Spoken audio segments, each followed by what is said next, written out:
All right, so what we're working on today is a 1996 Mercedes Benz E320. This happens to be a sedan, but it may apply to the wagon and later models too. I believe there's a series, so it goes from 2000 to, I don't know.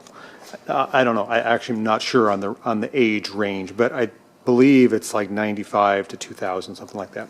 And we are working on the heater fan, or the blower. Let's see, I'll turn the car on here for a second. If you look at the heater fan controls here, see how it's got kind of like this bar graph gauge. Turn it down. For every step that lights up there, you can see it's off now. For every step, the fan should blow a little harder. Every step, every button, every time I press it, the very last one should blow really, really hard. If it doesn't do that, the blower fan resistor has burnt out. It's very common on these cars for that to happen. For whatever reason, it's not a very good blower fan resistor. The blower fan resistor is right underneath here. It's actually pretty easy to get to. You pull down a panel. Let's see if I have that panel. It has 5 screws in it. I should say, first you pull down the carpeted panel, then this panel that covers the fan. And it exposes the fan motor, and the resistor is right there.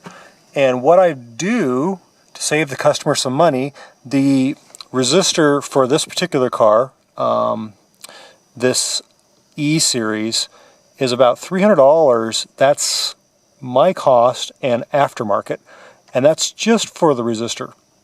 What typically happens is the cabin air filters plug up, which are above the fan, and I'll get to those in a minute, causes the fan to work extra hard, and it blows out the resistor. The resistor is not very well designed. So what I've been doing the last couple cars is adapting the larger resistor, which is this one right here, from an S class, and I'll give you that part number.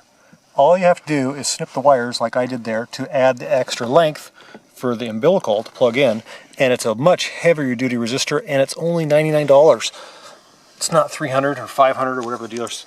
So the part number for the S-Class resistor is right there, 140-821-8451. And this one happens to be a Behr, B-E-H-R. And there is the barcode in case you want that. It's for the W140, which is the S-Class. So, yeah, I'm typically saving the customer $1,000. I think the dealer quoted close to $2,000 for this repair. So if your fan motor starts to slow down or get stuck, or in this case, the fan wouldn't blow on the highway. It would blow any other time, but not on the highway. And the next part of my series here is to remove the glove box, and I'll show you how to do that. It's actually very easy, to replace these filters. These filters are the root cause of the problem. They're cabin air filters. They get plugged up full of organic debris. There's lots of little twigs and stubs and pollen and leaves and things in there. So let me back up and get to the point of how you get this out. There's a little lid on there, and your glove box goes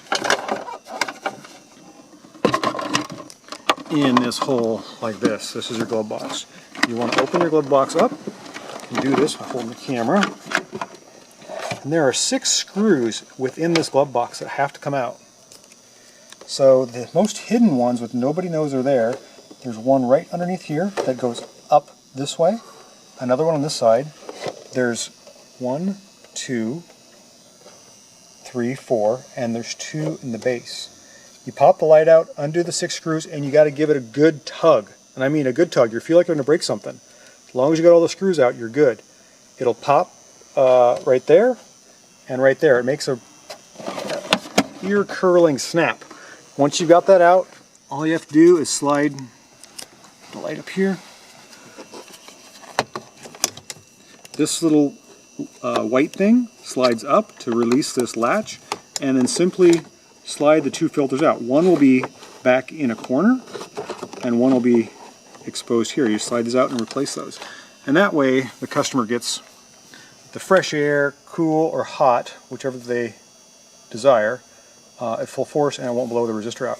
So there's a couple of tips and tricks for you Mercedes fans, and possibly a way to save a lot of money. Like I said, the dealer wanted close to $2,000, and you know, I charged the customer somewhere around $3 to $4 for this whole deal.